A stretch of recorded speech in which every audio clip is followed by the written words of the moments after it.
Alors, salut à toi et dans cette petite session ensemble, j'aimerais te parler de la loi de Parkinson. Bien évidemment, il ne s'agit pas de la maladie, mais il s'agit tout simplement de la loi que l'on peut utiliser dans différents contextes. Moi, je vais t'en parler de manière dont tu peux améliorer ta productivité. Donc, dans un contexte pour justement améliorer ta rapidité et ta productivité dans toutes les choses que tu dois faire, eh bien, tu vas toujours essayer de remplir le temps qui t'est alloué. Ça veut dire que si je me donne 2 heures pour nettoyer mon appartement, eh bien, je vais avoir tendance à remplir ces 2 heures entières pour nettoyer mon appartement. Par contre, si j'essaie de me donner 1 heure et puis j'essaie de réduire, donc de vraiment contracter, essayer de vraiment réduire au maximum le temps que je m'alloue pour faire ces tâches, eh bien, je vais peut-être pouvoir le faire plus rapidement. Peut-être je vais pouvoir passer moins de temps et je vais pouvoir être moins titilleux, donc moins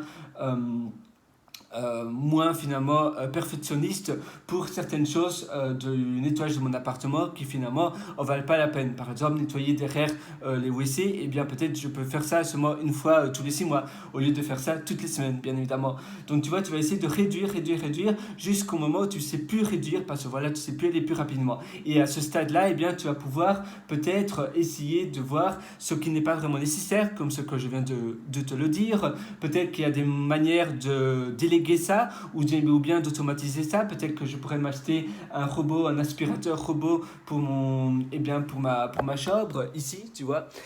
Peut-être que je vais pouvoir essayer de faire des choses une fois toutes les 2 semaines au lieu de faire toutes les semaines. Et donc, je vais essayer de toujours me dépasser sur mon temps. Donc, la loi de Pareto, elle dit que finalement, vu que tu vas remplir le temps qui t'est alloué pour une tâche bien déterminée, ce que tu devrais faire, c'est essayer de toujours te surpasser, essayer de te chronométrer pour la tâche en question et de voir comment tu peux faire plus rapidement et de toujours te donner un temps, un parti bien plus court. C'est vraiment important finalement parce que parfois on nous donne une semaine pour faire une tâche. Si tu es freelancer, peut-être on te donne une semaine pour faire un thème WordPress, par exemple, c'est un exemple banal. Eh bien, peut-être les 2 premiers jours, tu vas être un peu là, tu vas pas faire grand-chose, tu vas faire des recherches un peu gnognottes, et puis après, tu vas un peu t'activer, etc. Et peut-être que tu aurais pu faire ce thème pendant 1 jour ou 2 jours.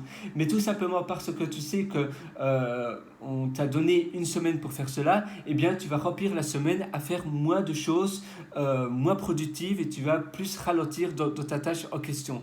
Donc, la loi de Pareto dit bien qu'on a toujours tendance à remplir le temps qui nous est imparti. C'est pour ça que c'est vraiment important d'être conscient de ce danger-là et de toujours essayer de réduire au maximum le temps que tu as pour pouvoir être plus rapide et plus efficace, tout simplement. Moi, je te donne rendez-vous dans une prochaine session et sur ce, tu peux bien évidemment aller sur mon site pierrewriter, donc pierrewriter.com. Allez, une excellente journée, une super bonne productivité. Essaie de toujours te surpasser dans toutes les tâches que tu as à faire et de toujours essayer de faire des sprints et de réduire le temps au maximum. Allez, ciao, à très bientôt.